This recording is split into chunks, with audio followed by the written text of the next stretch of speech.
안녕하세요. 비욘디 정진리 PD입니다. 저는 지금 국회의원 회관 신현영 의원실에 나와 있습니다. 의원님께서는요, 많은 분들 아시다시피 이제 의사 출신 국회의원이신데요. 지난 5월 기차에서 심근경색으로 쓰러진 한 남성을 응급처치한 것이 많은 화제가 되면서 오늘 소방청으로부터 명예 하트세이버를 수상하게 되셨습니다. 의원님 만나서 좀 자세한 이야기 들어보도록 하겠습니다. 의원님 안녕하세요. 안녕하세요. 더불어민주당 국회의원 신현영입니다. 저는 의사 출신 국회의원이고요. 현재 더불어민주당의 비상대책위원회 대변인을 맡고 있습니다. 먼저 수상 진심으로 축하드립니다. 부끄럽습니다. 그냥 의료인으로서는 당연히 해야 되는 거여서 사실 뭐 대한민국의 현장 방방 곳곳에서 비슷한 일들이 발생하고 있을 텐데 이 영광을 그 응급 상황에서 항상 헌신하시는 많은 의료진들과 응급구조사들과 많은 국민들께 돌리고 싶네요. 네, 오늘 수상 소감을 또 간단하게 지금 설명 주셨는데요. 그 당시 상황에 대해서 좀 먼저 자세히 설명해 주시면 좋을 것 같아요. 대전에 이제 더불어민주당 지도부가 KTX를 타고 이동 중에 있었습니다. 네네. 응급 환자 발생했으니 의료진 10호칸으로 이동해 주십시오라고 요청이 왔었습니다. 제가 기사를 보니까 의원님께서 1호칸에 계셨었다고 들었는데 10호칸까지 10칸을 열심히 달리면서 보니까 저 말고도 열심히 뛰는 의료진들이 있었고요. 현장에 여러 의료진들이 같이 이 상황을 어떻게 응급 처치할 것인가 고민을 하고 있었는데 보호자랑 통화를 해보니까 당뇨 같은 만성질환이 있으셨고 최근에 약을 잘 안 드셨다고 해서 그러면 심혈관 질환 특히 심근경색의 가능성이 높겠구나. 그래서 골든타임이 중요하겠구나.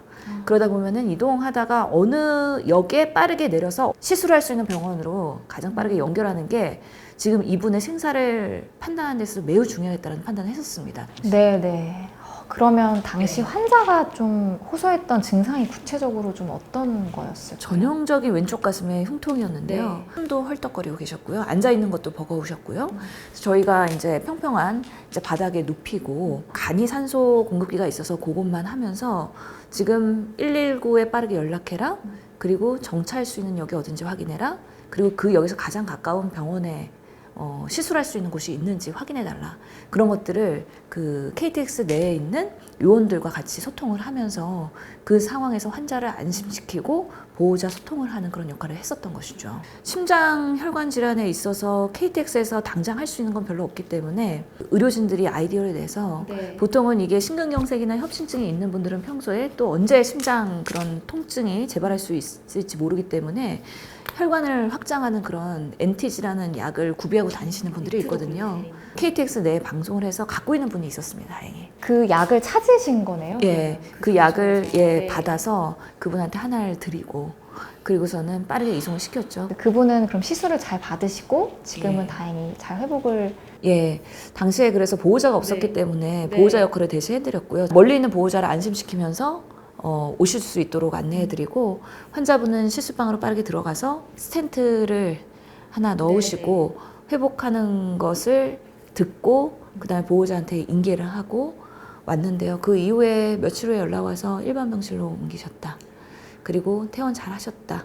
너무 감사하다라는 메시지도 받아서 저희도 참 보람이 있었습니다. 근데 이번 사건을 좀 겪으시면서 한계점도 느끼셔서 이런 응급의료와 관련된 또 법안을 발의를 하셨다는 또 내용을 봤습니다. 어떤 내용인가요? 이번에 응급의료법 개정안에는 KTX, 버스 여러 대중교통에서 응급 환자가 발생했을 때 응급 구호 활동을 할 수 있는 장비나 물품을 구비하는 거에 대한 좀 의무화 조항을 만드는 것에 대한 법안을 발의를 했고요.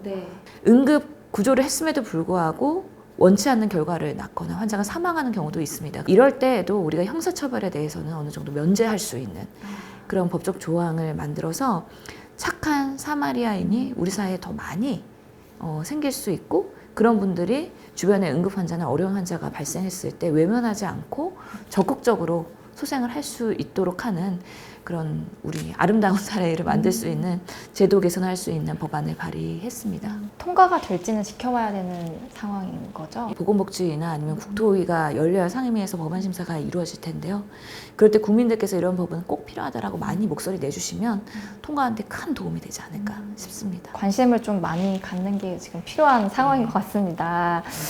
네, 그래서 의원님과 어떤 그런 후일담에 대한 이야기를 좀 나누어 봤는데요. 이제 곧 휴가철이잖아요. 일상생활에서 우리가 좀 마주할 수 있는 그런 응급 상황에 대해서 좀 몇 가지 여쭈면 여러분들께 도움이 되지 않을까 싶습니다. 우선 그렇게 응급 환자가 발생했을 때는 주변에 도움을 요청하는 게 제일 중요할 것 같은데요. 특히나 의료인이 있는지 아니면 응급구조사나 그런 분들의 도움을 요청을 하고 그 환자를 가장 안정적인 곳으로 인도를 해서 119에 신고해 줄 분을 지정을 하고 그러면서 환자의 상태가 어떤 상태인지 객관적으로 판단하는 게 되게 중요하다고 생각을 합니다. 사실 마주하고 싶지 않은 가장 두려운 상황 중에 하나가 이제 심정지가 왔을 때잖아요. 그럼 그때도 이제 비슷한 일련의 과정으로 우리가 좀 대처를 하면 될까요? 심폐소생술 그리고 제세동기 사용법 이 두 가지는 기본적으로 알고 계시면 주변인들한테 큰 도움이 될 수가 있죠. 그런데 사실 이 예. 심장 제세 동기가 우리가 실물을 볼 그럴 상황이 거의 별로 없습니다. 없잖아요. 예. 들고 왔습니다. 아, 예. 의원님께 배워보려고 들고 왔는데요. 한번 이 방법 좀 짚어주시면서 알려주시면 많은 분들께 좀 도움이 될 것 같습니다. 갑자기 주변에서 이제 환자가 쓰러졌어요.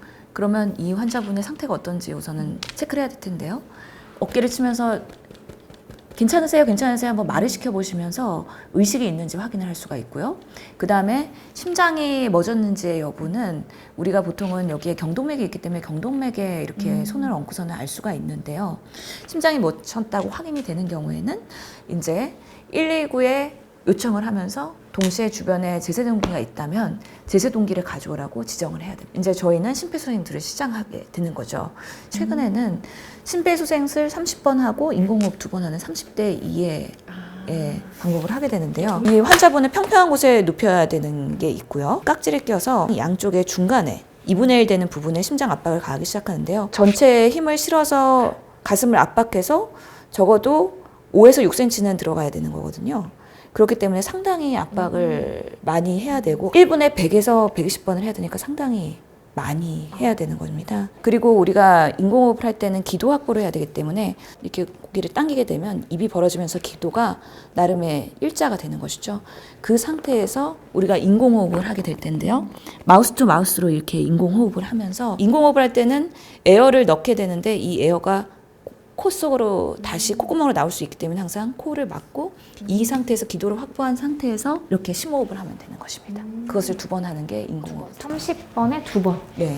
요거를 이제 제세동기가 올 때까지 계속 이렇게 하고 있는 해준다. 거죠. 그 다음에 제세동기가 오면은 이것을 빠르게 열어서 세팅을 해야 됩니다. 우리가 보통은 이 패드가 같이 되어 있는데 이걸 당기면 이렇게 열려지는데요. 환자의 상의를 모두 벗기세요. 필요하다면 옷을 자르세요. 우리가 전원을 지금 저절로 켜진 겁니다. 네. 당기니까. 그리고 나서는 이제 환자의 옷을 벗기고 이제 부착을 할 준비가 되어 있으면 환자의 이제 상의를 이 벗기고 패드를 이제 부착을 해야 보호동기를 됩니다. 제거하고 이렇게 하면 우리가 패드를 떼어내세요.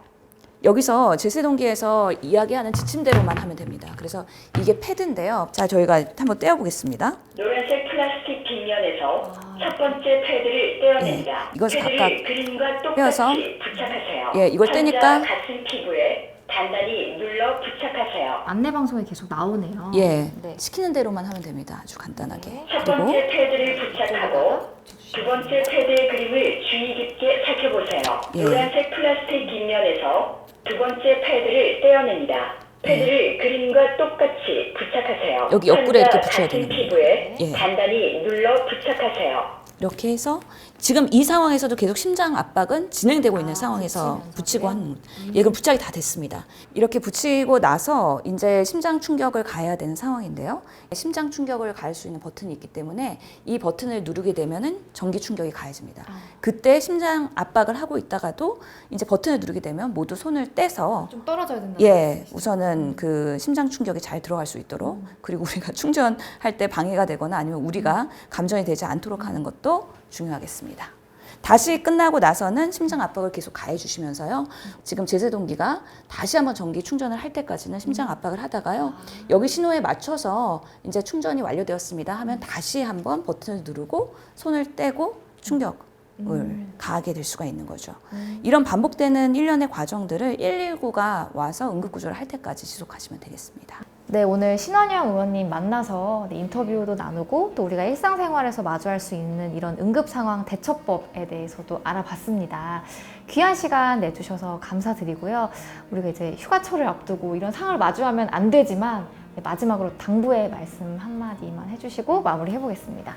예, 우리가 정말 코로나가 이제 어느 정도 회복이 된 이후에 여름 휴가를 맞이하기 때문에 많은 분들이 사실은 격앙돼 있을 수도 있고 또 멀리 휴가를 가실 수도 있는데요.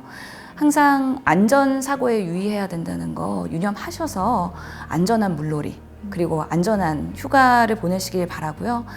어떤 일이 나에게 어떻게 발생할지 모른다는 항상 생각을 갖고 계시면 아마 내가 놀러가는 그 휴양지의 의료기관이나 이런 의료의 구호를 할 수 있는 시스템도 항상 점검을 하시면서 만약에 발생한 사태에 대해서 대응할 수 있는 또 안전한 그런 휴가가 되지 않을까 싶습니다. 저희 국회에서는 여러 가지 응급의료에 관한 안전한 제도를 계속 만들면서 우리 국민분들의 건강과 생명에 안전을 기할 수 있도록 최선을 다하겠습니다. 네, 감사합니다. 의원님. 오늘 귀한 시간 내주셔서 감사합니다. 감사합니다.